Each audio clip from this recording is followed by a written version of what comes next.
Today is an important day in Canada, Truth and Reconciliation Day, a day to mark the unspeakable tragedy of residential schools, which affected many of the Indigenous population here in Canada. And they're still going through a number of injustices today. It was really important for Chris and myself to acknowledge this day off the top of our show. We're going to get to the meat and bones of this podcast a little later on, which is pretty much going to be about CJ, and I'll get to that in a moment. But it was really important for us to acknowledge Truth and Reconciliation Day, or Orange Shirt Day, as some other people across the country have acknowledged as. Yes, and it's important. This is the first time that the Canada's recognized a day like this. And you know, I do think a lot of people like myself are still learning about what's happened and what's still happening. And, you know, it's, you know, this is at least a start that we're having this conversation and, you know, it basically saying out loud that this is going on and this has happened, and it's awful. Absolutely. And it goes beyond just wearing any orange apparel. And I know some people are like, oh, maybe I don't have an orange shirt. For those listening on Spotify or Apple or wherever, I'm wearing an orange WNBA shirt. And there are shirts out there marked Every Child Matters from a number of different Indigenous designers and curators and all that sort. It's more than just the apparel and style choice. It's about taking the opportunity to learn and to reflect and to show that, you know, we can be an ally with Indigenous people. So I implore everyone who listens to this podcast to take a moment to reflect and to learn today on Truth and Reconciliation Day. I know that some in our audience know the finer points of hockey. The Chris Johnston Show. We are your friends. The biggest stories, bringing you inside the game. What did you hear? The Chris Johnston Show. What is going on? Here's Chris with your host, Julian McKenzie. Part of the game. And for today's topic of the podcast, it's a bit different from what we've had over the first two episodes, where we've delved into a lot of the storylines surrounding the National Hockey League and even outside of the National Hockey League as well. It seems as if, Chris, you've been in the news quite a bit for the last month or so, with your writing starting to appear in the Toronto Star, the podcast obviously doing as well as it has. And now you're making appearances on Insider Trading on TSN. Congratulations for joining Bell Media and joining TSN. How does that all feel? Like, you have so much going on. How are you handling all of this attention? It's a little unusual. You know, obviously part of our job is we're public facing, but you know, we usually want to be the conduit of a story, not the subject of a story. You know, and to be quite honest, and I told the guys this, like on Tuesday when I went into the TSN studio for the first time, we taped an Insider Trading segment. Like, it felt like I was walking in the wrong dressing room or something. You know, it's probably, you know, if this is a hockey podcast primarily, that, you know, it's the closest I'll ever get to being traded and to have the experience that players must feel. Remember a few years ago, Matt Duchene was playing for the Ottawa Senators. He got traded to Columbus while Columbus was in Ottawa. He walked down the hallway with his equipment and played, you know, either that day or the next day against the Senators, of, you know, the guys he'd just been battling with. You know, it feels a little bit like that because, you know, obviously I spent 9 years at Sportsnet, you know, all kinds of people in front of the camera and behind the camera that, you know, maybe our listeners or viewers wouldn't know, became incredibly close friends. You know, Elliot Friedman, David Amber, you know, these are people that I'll be friends with for life, you know, no matter where any of us end up working.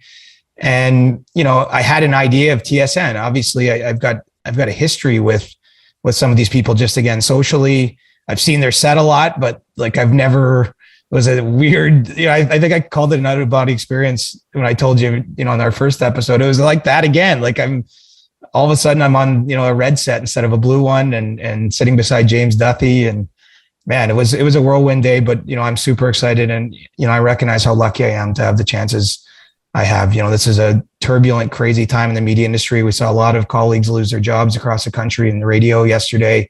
Mm-hmm. You know, my heart goes out to them. I've reached out to the ones I have a personal relationship with personally. You know, I recognize how lucky I am, but it was a weird first day. It's starting to get even more normal though, 48 hours later. Yeah, I have to say, I'm glad you mentioned that, because it has been a tumultuous time over the last day or so with what's been going on at the different Sportsnet radio stations. A lot of new people getting opportunities at the Fan 590 in Toronto, but the radio stations in Calgary and Vancouver going through some turnover. This year has just been really insane when it comes to sports media and what's gone on at both Bell and at Rogers. But it has also just been really interesting at the same time as we're seeing those moves happen, seeing people like you just make big money moves and just start to get all these other different opportunities. I have a ton of questions about your move to TSN and all the different endeavors that you're doing. I know you've had to field a bunch of them from other media members, people who have podcasts who want to reach out to you to, have you talk about what's going on. So this episode is basically going to serve that purpose. We're going to try to get through as many questions as we can just about this whole last few months for you. And the place I want to start, maybe it's too crazy of a place to start, but why did you leave Sportsnet? I think that's like the biggest question that I have. And that's the biggest question that a lot of people are going to have about you. Well, it's a straightforward question. It's a question I understand, but it's a nuanced answer because there's not one reason or it wasn't one thing. I think for me, it's probably easiest to be broken into two parts because it was sort of a two-part process. The first started back in June. I was at the Stanley Cup final, I think before game one, Tampa Habs series. I had a conversation with someone at Sportsnet just about, potentially extending my contract, which was expiring at the end of August. And, at that point in time, like if you had a microphone, where I took that phone call and asked me what my thoughts were, I assumed I'd be back. That was certainly always my intention, and hope. And, I'd worked there a long time. It's weird. Like it's a job and it's a business, right? But, this part of this like strikes at your heart. I mean, it's the people you work with. It's the way you spend your, a lot of hours of your life. And so, from that point on, it went into the summertime and, I ended up having 5 offers, from other companies that came along. I mean, essentially what's weird is honestly, they were all 100% unsolicited. Like, I guess it's just maybe the nature of the industry. It's pretty small. Maybe a word got around that my contract was up, that, I hadn't signed any extension with Sportsnet. And, basically my mind started getting open to other possibilities. And, really where I arrived initially, and I think this is the end of the first part of the conversation. And then there's a second part is, at Sportsnet, I was a contract worker. I didn't have benefits or pension, any of that sort of thing. I think this is going to be normal, frankly, in today's world. I think a lot of us are going to end up with multiple employers and, gone are the days mostly, I think, in any industry where you're working from 22 to 60 and then retiring and having a nice pension and going off into the sunset. And so, they kind of owned all of me is probably the easiest way to put it. And that was great. It was a great arrangement for a lot of years. I did lots of TV for them, some of what you've seen, Leaf regional games, Hockey Night in Canada, their news programming, various other things. I wrote pretty much daily during the hockey season on their website, sometimes multiple times a day. And I did lots of radio hits for them. And when all these other opportunities started coming around, I realized that there was a chance maybe to split that up. And honestly, a part of it was I wanted to do this podcast and, they weren't going to allow me to do that. And they're not alone. Like some of the other places that I didn't end up taking my writing to, for example, weren't going to allow me to do that. I mean, every company's figuring this out for themselves. And just as it kind of went along, I realized probably the best path for me then was to take a little bit more control. And, I had a great chance with a company called Nordstar, which is going to unveil a little bit more of their plans here very soon. And you'll probably get a clear sense of why I might have went and signed there. But, that's essentially the company I write for. It allows my work to appear in their sister company, the Toronto Star. And it was just a really incredibly unique opportunity there. I think they've got an exciting plan for the future. And, at the end of the day, I'm a writer first and foremost. Obviously I've become known for some other things as time's gone along, but that was my entry point to the industry. And it's important to me to maintain that. And I thought it was a great place to do it. And they were very comfortable with me launching this podcast with you and the SDPN, and comfortable with me doing further TV work. And so, that takes us to the end of August, basically. Sorry, this is a mouthful on your first question. So do not apologize for long answers on this, especially for this episode. Yes, please. And this is my thing. It's a simple question, but it's not an easy answer. But, I got to the point where I decided that was the best place for my writing to appear and for me to be.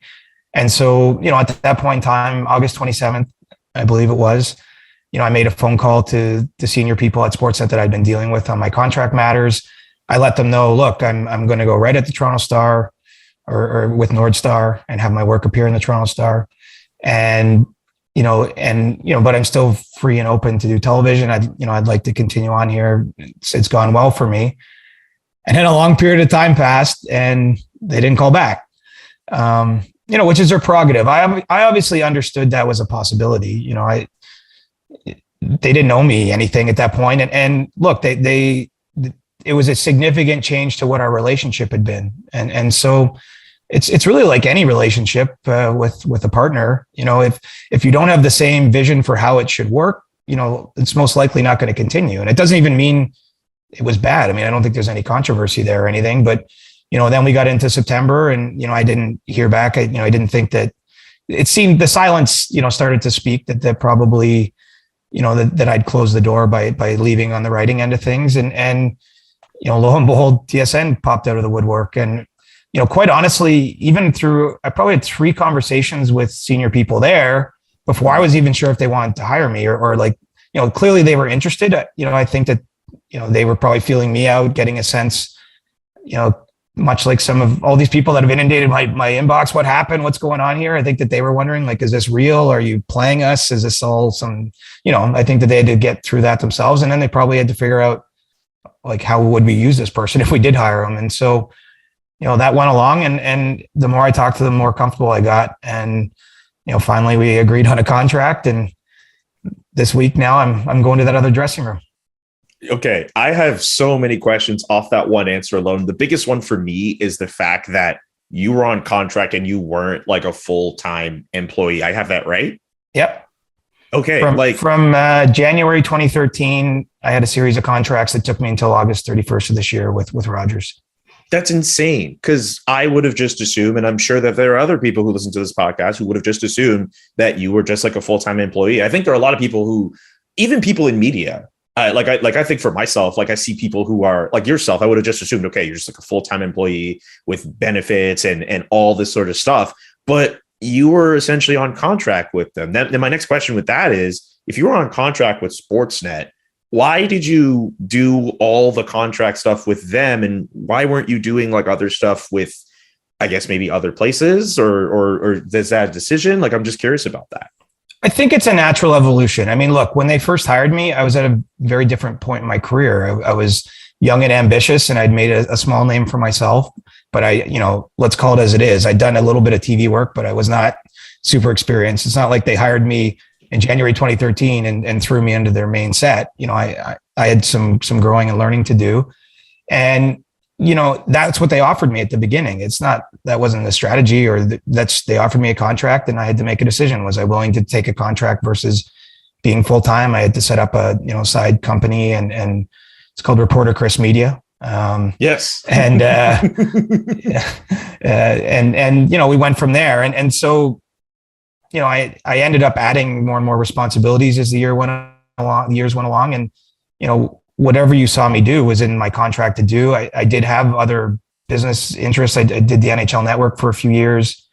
There, it actually ended during the pandemic. I had a contract expiring and the pandemic was on and we didn't know what was going on with the NHL. And so that just expired and I didn't keep doing the work down there on the US TV. And I did a few other things over the years, like smaller projects that I was able to do outside of that contract. But you're right. It became my main job essentially over time. And to be fair, I think they were willing to make me a full-time employee by now, if that was what I wanted. But the longer I'd been a contract worker, I was like, why not lean into that and contract myself to various people that are comfortable aligning themselves with me and, try different things. I think that there's some benefits there and I'm not winking at financial benefits. I know you love this big money nickname, but to be honest, I'm not going to get into money on this podcast because I think that's the one area I want to respect the companies that, I had private conversations with money on. But, what I will say is the series of decisions I made, I could have made more money with other things that were on the table. So it wasn't money driven, really. It's more about being in the right place and about trying new things. Honestly, that is the truth. Obviously I was willing to stay at Sportsnet on TV. I love being on Hockey Night in Canada was probably the greatest professional thrill of my life. I mean, I can't imagine what I would compare it with. I grew up watching Ron McLean and then one day I'm sitting beside him on set. I mean, talk about blowing your own mind. And like, it never got stale for me, like that specific part of my job. But now I'm sitting kind of like where Bob McKenzie sat. Like, Bob McKenzie is the original insider. Like, he's, you know, and I'm working with a lot of the people that were there when Bob was there. And, you know, and so I think there's opportunities to grow with change, you know, because let's call it as it is. I'm well beyond my comfort zone now. There's almost no turning back now, you know, like that's the beauty when you make a decision. And I'd say the same for the companies, right? I don't think, you know, I got some individual friends at Sportsnet are sending me messages. They're sad to see me go, but you know, when I leave, that'll open up new opportunities. And I'm sure there's lots of talented people that are going to fill in those roles and build, you know, new things out of it. I mean, this is all kind of healthy. It's just, you know, sometimes a little bit uncomfortable. And as I say, this wasn't how certainly I planned it. And I don't think this is what TSN planned it. Like, even as recently, I don't have all the dates in my mind aligned, but like September 10th, September 15th, I doubt the TSN even thought they were hiring me. You know, it's all come together pretty quickly here in the last week. Yeah. So you're essentially with TSN, this is something that it's not like, you know, while essentially they're not among the 5 companies that were talking to you, correct? No, exactly. Yeah. So the 5 companies were all people primarily interested in me writing. And some of them were talking about jobs where I would write and do a podcast under their banner versus, you know, the one we're doing this one under. Okay. One other thing with the podcast, we've kind of acknowledged that this is something that we've been thinking of doing for like a long time. This isn't something that we decided in the last 2-3 weeks, and then everything kind of quickly came together. I'm also just stunned that while you were at Sportsnet, you know, they never thought about doing a podcast with you, or even maybe even having this podcast there, as it seems like. And I just thought that was just a bit weird. Like, can you go into that a little bit? Do you care to explain, you know, what that was like, trying to see if we could have a podcast on, well, while you were at Sportsnet and ultimately it didn't happen?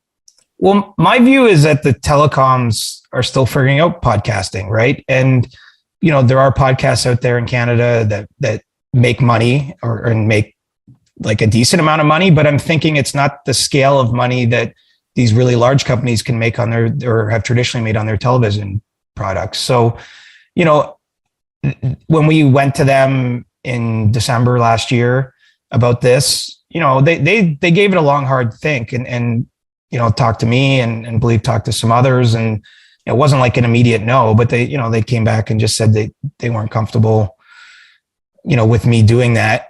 And, you know, at that time that they weren't interested in doing a podcast with me. I do think probably, we didn't get into any specifics, but probably had I resigned with them this summer, I think there probably could have been a future podcast opportunity. But, you know, my view, and like no one disclosed this explicitly, so this is totally my opinion, but I just think that the podcast space is new and evolving. You know, look, part of the layoffs and changes that they made at the Sportsnet radio stations yesterday, you know, are geared at not having it be radio specific and, you know, clearly moving towards more of a podcast model. And so we're all out here figuring this out. I mean, that's the amazing thing. Like, this is the cool part of the job. Like, the companies are trying to figure it out. We're trying to figure it out as people that produce the content. And lots of times you can figure it out together. And sometimes you're just not aligned on your vision. You know, I don't think that means anyone's right or wrong per se, you know, but the beauty, I guess, if you're going to be a contract employee, if you're not going to have full-time work, is that, you know, you have, theoretically, as long as you make sure everyone's comfortable at the table with what you're doing, you have the ability to kind of play in this space and, you know, push yourself and find new audiences. And, you know, that's what we're sitting here doing. But I will say, like, explicitly 100%, a huge part of me wanting to chop up my duties was being able to do this. This was super important to me. I've just been fascinated. Honestly, there's a guy named Kevin Kennedy, and I don't think you know him, Julian, but he used to do something called Puck Talks here in Toronto. We put on these live events, and I participated in probably 20 to 30 of his shows. I actually went across Canada with him once. And back in then, I think it was 2015, he was like, you got to do a CJ podcast, to the point that he created a shared Google folder that he and I still have, where we were where I was like putting audio in, like we kicked around a whole bunch of ideas, you know, certainly different things than what this one ended up being. But this has been in my mind for like 6 years, and just, I never quite got to it. You know, even Adam Wilde, who's, you know, part of the SDPN along with Jesse Blake, you know, Adam and I once had a conversation, and like, it was weird. It was really late at night. I can't remember where we were coming from. It was sober. It wasn't like a night of partying or anything. And we talked on a street corner for like 2 hours about what a show would be. And that was probably in like 2017. I want to say maybe 2018. And so this has been burning in my mind. And then obviously last year we got really serious and had talked about this show, and, you know, you and I linked up, and like then it wasn't theoretical. Then it was like, okay, this is what we want to do. We had a pilot. We taped a pilot the world has not seen. And so, you know, anyway, like this has just been gnawing at me. And one thing I figured, man, and like, you're young, and I hope there's young people listening to this that are in our industry. Like, time goes quick. Your career is short. Your life is short. Like, I think we all want to try cool shit, right? Like, we all want to be part of something cool.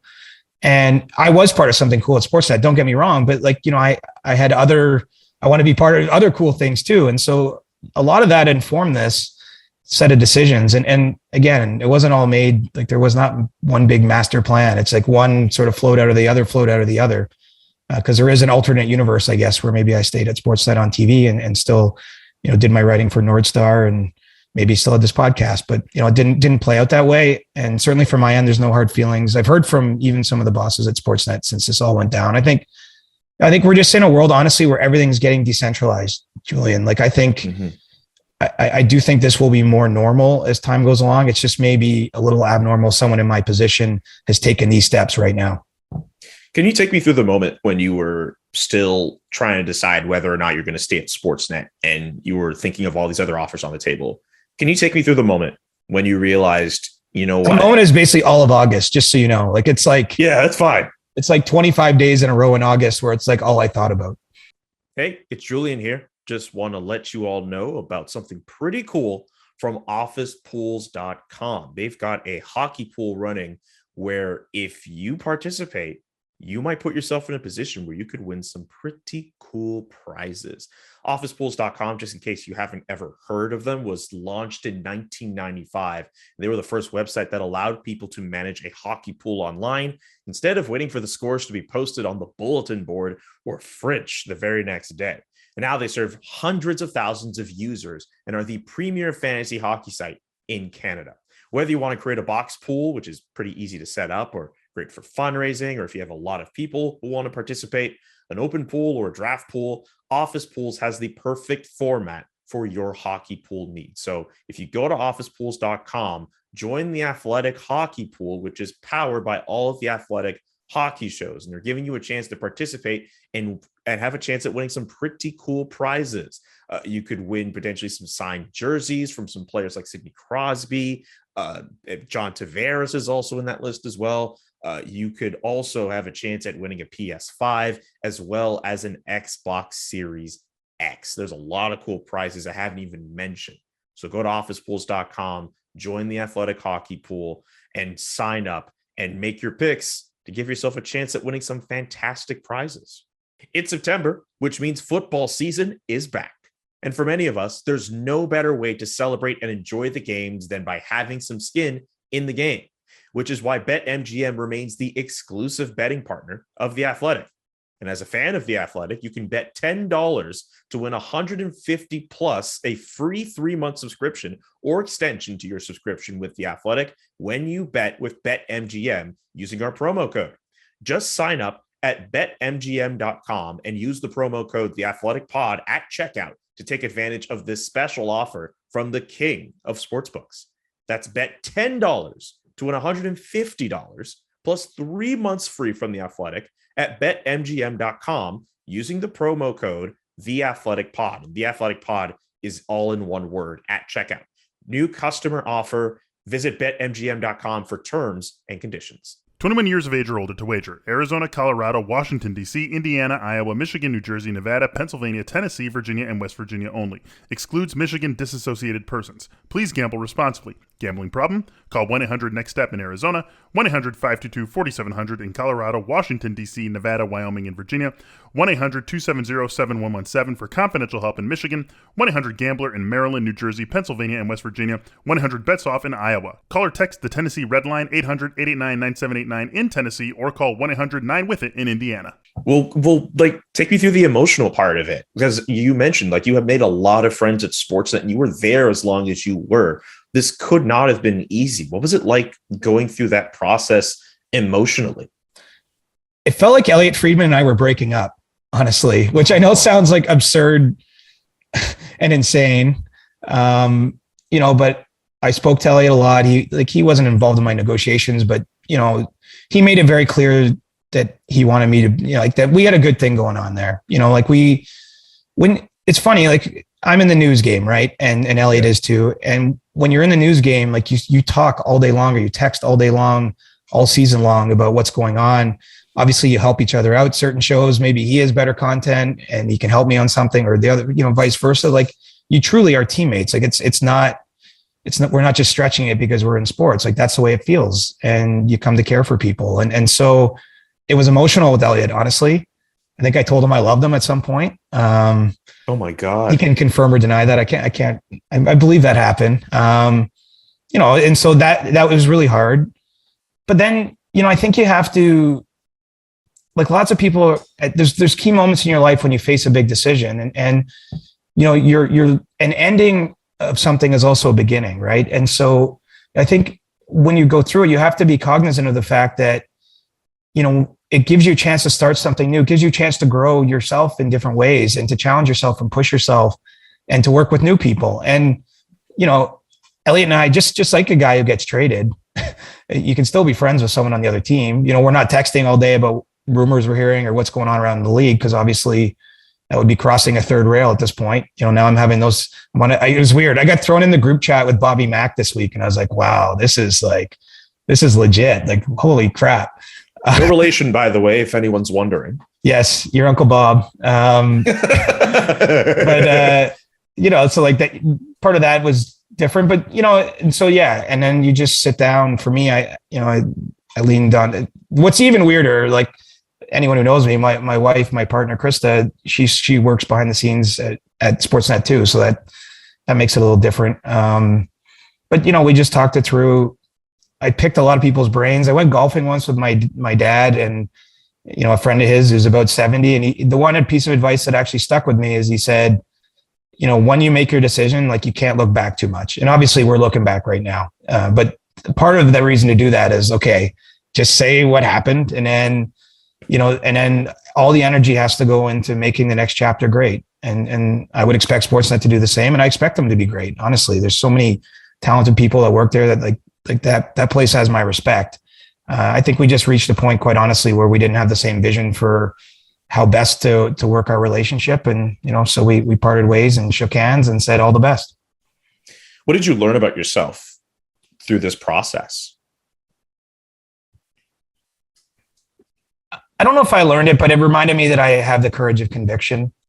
You can't be afraid of making a mistake, because, it's quite possible I've made some mistake here. I will acknowledge that. No one, when you face a big decision, we sort of judge these things in reverse in hindsight, but in the moment you're just operating on what emotions you're feeling, and you're operating on sort of what you can think through logically based on the information you have, but no one can see what's coming in the future.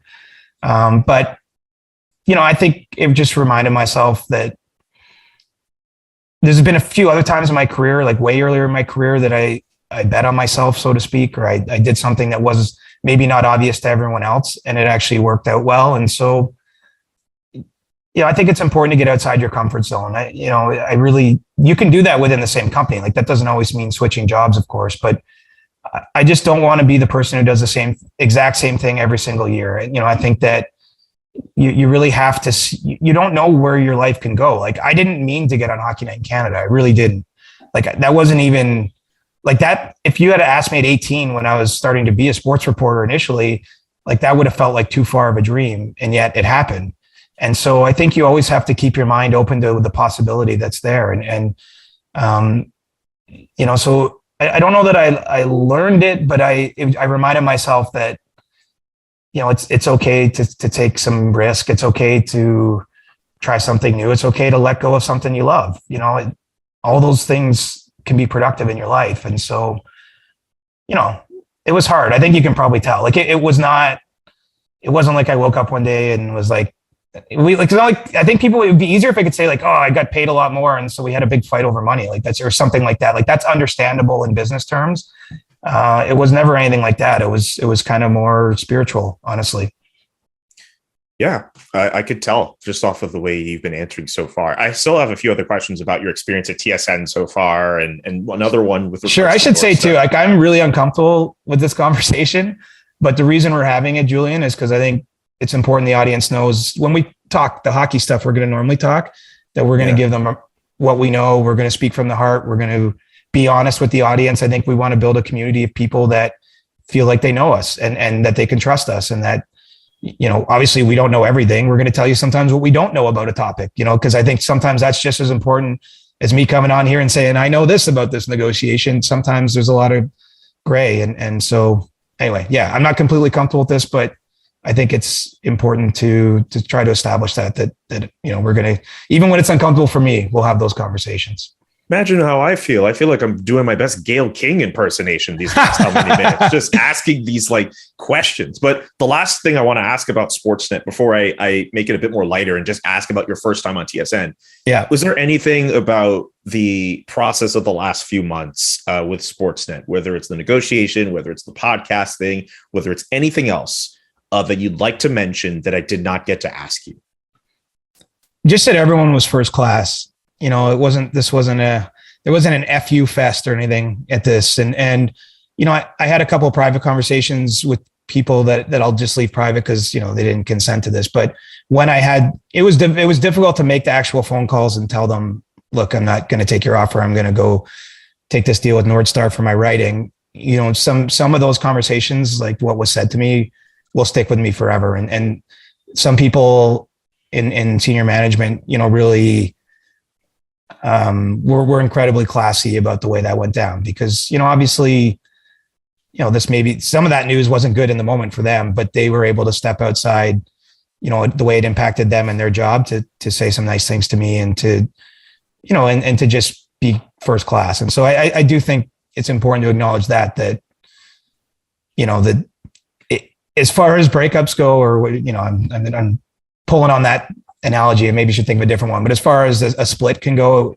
it was as amicable as it could be. And in fact, some people said some things that I will remember when I'm 65 and retelling this story, maybe with a bit more detail.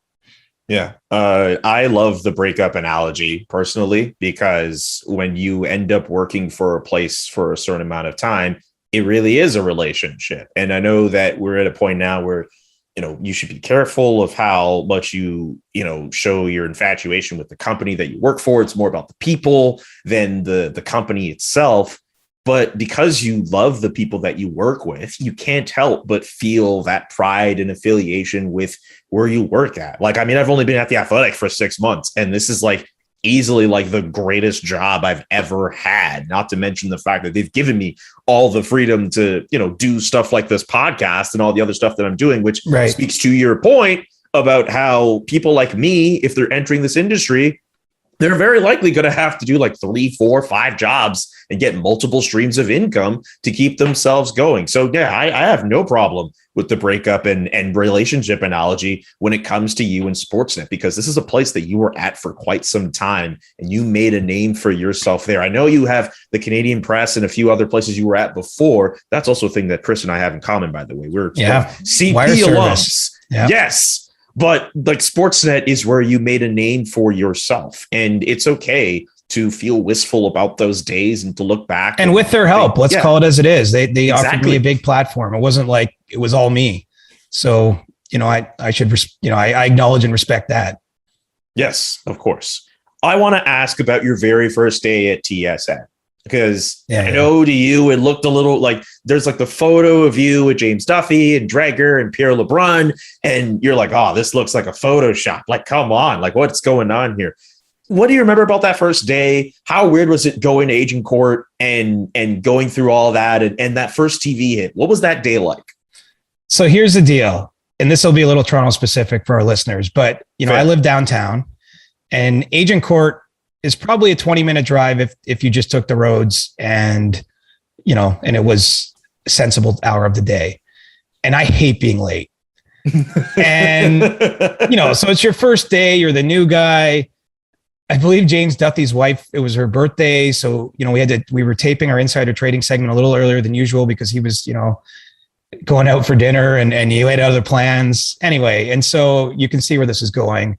Mm-hmm. I get on the highway and like literally it's bumper to bumper right away. Like I'm not even a kilometer or two from my front door. And I'm like, not only am I going to be late, like I'm going to be very late. Oh, no. And I just like, that was brutal. But you know, I had lots of time. So I phoned the boss on Bluetooth and said, just so you know, I'm going to be very late. And so as a result of that first day, you know, I get when I finally do reach the building, like I literally, I was already wearing my suit. I go in and get the makeup done, like literally right away. Oddly enough, in the makeup room was Matt Dunnigan and Jim Barker, who were there to do a CFL broadcast, but who I only knew not as colleagues, as you know, guys that used to coach in the CFL and in Dunnigan's case play when I was a kid.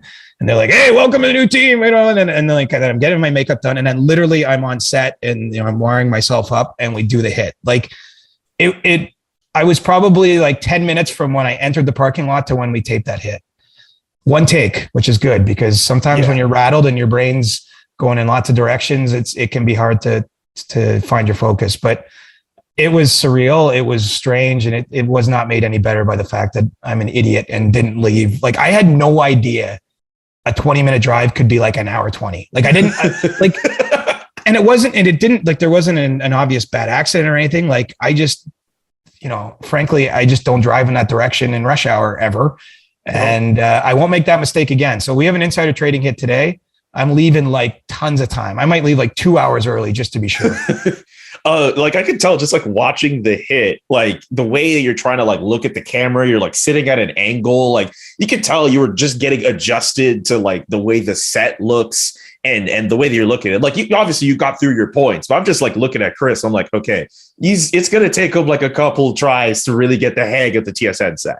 Well, I think though I'll always be at an angle. It's hard to explain, but the camera forward that I'm supposed to look at when it goes solo to me is to the side. Like I don't know if I'm supposed to swivel like this for anyone who's watching or what. I mean, I'll ask today, but I don't know if I'll always be maybe a little bit at an angle.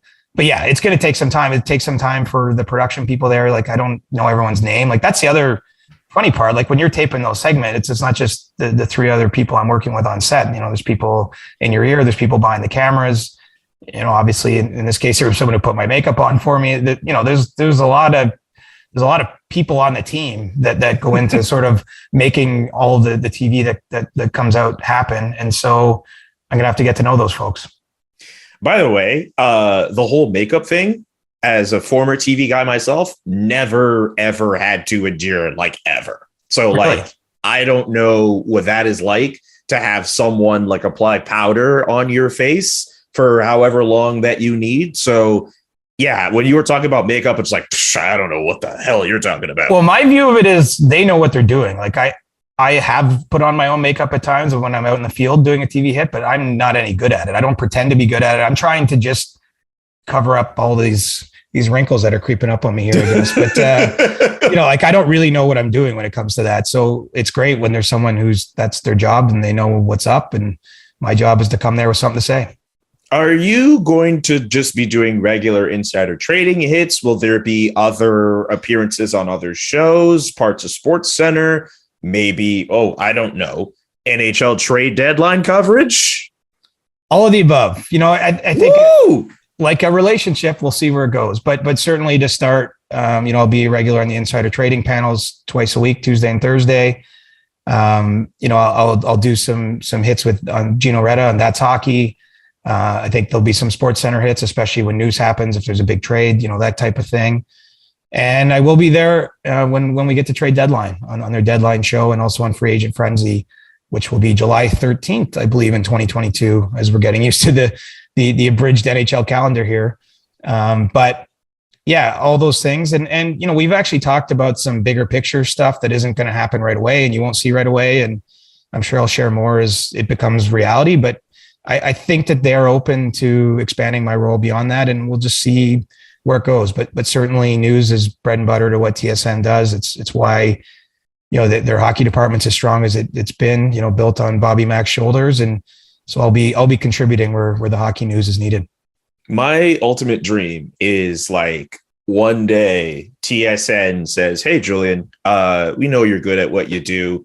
can you come in and freelance and be like a Sports Center host? And then I have to do one of those hockey segments. It's like, yeah, you have to talk for Chris Johnston about the Leafs. And it's just like the Chris Johnston show. But I was like, hey, you're doing that, bud. You're just not on set. Just not on set yet. TSN, I'm right here, guys. Anyway, not to be like, hey, take me away from everything else, because as we established before, all about having multiple streams of income. There's one last question I want to ask you before we sign off here. Okay. So we've mentioned the fact that, you have your work in the Toronto Star. But to be clear, and I think some people might be a bit confused about this, you technically don't work directly with the Toronto Star. It's with Nordstar. Could you explain that a little bit? Sure. Yeah. I mean, it's a company, Nordstar, that is going to make a foray into the gaming and gambling space. That's opening up in Canada for any of the listeners who aren't in Canada. Single game sports betting is just becoming legal here. The federal government has approved it, but the provinces have to basically manage it. And so we're not at the point where there's actually sports books in Ontario yet, where I live. But it's coming very, very soon. And I'm working for that company. And part of what my job is to cover the NHL, to write stories, to produce content that would be interesting to people, and to take it to their app once the app is launched, which we're not quite there yet. And at the same time, it's a company that's under the same umbrella as Torstar, which owns and operates the Toronto Star. And so they license, some of the stories I've been writing already while we get this app up and going. And those have appeared in the Toronto Star's pages, which, I think I mentioned to you in the first episode, was just like, that's another one for me, because that was a paper that really launched me way, way, way back when on this journey, and was the one was in on my breakfast table as a kid. And so, it's a unique arrangement, but I think it's reflective of an evolving media space. And, certainly in Canada, I don't know what's going on in all the other places in the world, but this sports betting piece is going to create tons of opportunities for, content creators, whether it's podcasts, that maybe come under the umbrella of some of these companies, or people who write stories like I'm doing for Nordstar. I think that's really going to shift the plates even more. And, I'm not an expert on this. I'm just like anyone else. I had the conversations. The one benefit, I guess, of my free agent summer is I got a window into what a lot of companies are planning and how they see the everything. And that kind of shaped my view when it came to making decisions about where the industry's headed. And, let's hope I made the right decisions. Okay, I lied. This is my last question for you, CJ. Are you happy right now? Yeah, I'm thrilled. I really am thrilled. I'm excited. I'm nervous, but the best kind of nervous. Like not nervous like, oh no, this is awful. Like just like, oh man, like a lot of people put their trust in me, and so I want to deliver value for them. That's the only way any relationship works. It only works as long as both sides are getting value out of it. And so, I'm really focused on, especially once we put this episode to bed, and I won't talk about all this stuff too much in the future, certainly not on the podcast, but then you just put all the energy into making the next chapter great. And I really have a great feeling about how it all worked out, even though, as I say, it wasn't maybe the way I'd envisioned it a few months ago. I'm excited to be playing in the new spaces, and certainly Nordstar is doing that. And that's where my written work lies. For me, obviously podcasting itself isn't a new space, but this is new for you and I, and it's an opportunity I've never had before. And then to go and still do linear TV, I think is still important. I recognize our younger listeners probably won't be watching that as much, but there's a huge percent of the population that does. I know my dad's pumped. He saw me on with Gino Reda yesterday. He's like blowing up my phone last night. It's great to get to go work with the talented people at TSN, and hopefully grow through working with them, because it's if you have to go to another team, I can't think of a better team to land on. CJ, I just want to say thank you so much for just being vulnerable over the last however long we've recorded this show. We went over our 30-minute limit, I think. Sorry, guys. Sorry about that, guys. But this was worth doing, I think, over 30 minutes. You did acknowledge you felt uncomfortable at different points. And I I appreciate you being honest about that. This, for me, I know I was like, okay, I want to make sure that I'm not making you feel a little bit too out of sorts, but you were still great. And I hope I was able to get everything that we were able to get out of this episode, as I alluded to in the first episode, squeezing the orange, I guess. Yeah. A lot of people are running with that analogy, but yeah, dude, I really appreciate the fact that we were able to go in on this topic for the entirety of this episode. And I'm just really happy for you. I'm really happy that you're doing things that are making you happy. You're going to places that I know you're going to be celebrated. Not that you weren't celebrated at Sportsnet, but you're going to places that want you for your talent and want you for you, because you're a great person and you deserve so much good shit to come your way. So I couldn't be happier for you. And I'm just really excited to see what's next for you, man. Thanks, bro. I mean, we already called this the Chris Johnston show. Now you're sending me with all this love. Like, this is getting a little too self-indulgent. So hopefully when we reconvene on Monday, Julian, we got some hockey news to talk about. We'll get back into the RFAs, what's going on with the vaccinated players, maybe what players we like in preseason. I don't like to make too much of the preseason games, but it's been cool to see like Zach Hyman with McDavid. I saw Mark Giordano scored in his first game back in Calgary with the Seattle Kraken, pretty emotional moment. And he got honored in that game on Wednesday night. And so we'll get into the hockey stuff when we talk next. Absolutely. Christian Dvorak did well in his Canadiens debut in the preseason. Michael Bunting, I think, scored like a hat trick the other night with the Toronto Maple Leafs, and everyone's going off on that. And some guy named Jesperi Kotkaniemi did okay in Carolina as well. And who knows? That's off of stuff that's happened the last few days. Who knows what we'll talk about on Monday? We'll be back on Monday and back again next Thursday. We're coming at you twice a week with the Chris Johnston Show. For Chris, I'm Julian saying so long. We'll be back on Monday again. And I should add this one last thing. Thank you to everyone who's been so patient about the podcast and the fact that it wasn't on Spotify right away. I know a lot of people have been messaging us and Jesse and everyone else from the SDPN. Thank you for your patience. We are up on Spotify and Google Podcasts finally. And thank you just again for being so patient. I want to know when Jesse's going to burn each episode to a CD and hand deliver it to everyone who wants it on a CD. or a message in a bottle. Yeah, because it seems like no matter how many channels we have to get this, that someone comes up with one other one that they can't get it on. So, Jesse, let's get on this hand delivery service. Maybe a cassette. I can dust off like my dad's old cassette player and we can listen to it on cassette, because I want this in every possible way it can be delivered. Yeah, vinyl, 8-track, my failed attempt at a podcast RSS feed, Spider Podbean. I want that everywhere as well. CJ, maybe one day we'll just come to your living room, like each individual listener, and just talk it out in your living room. You don't even have to record it. You don't need Stitcher or Spotify or Google or Apple, whatever.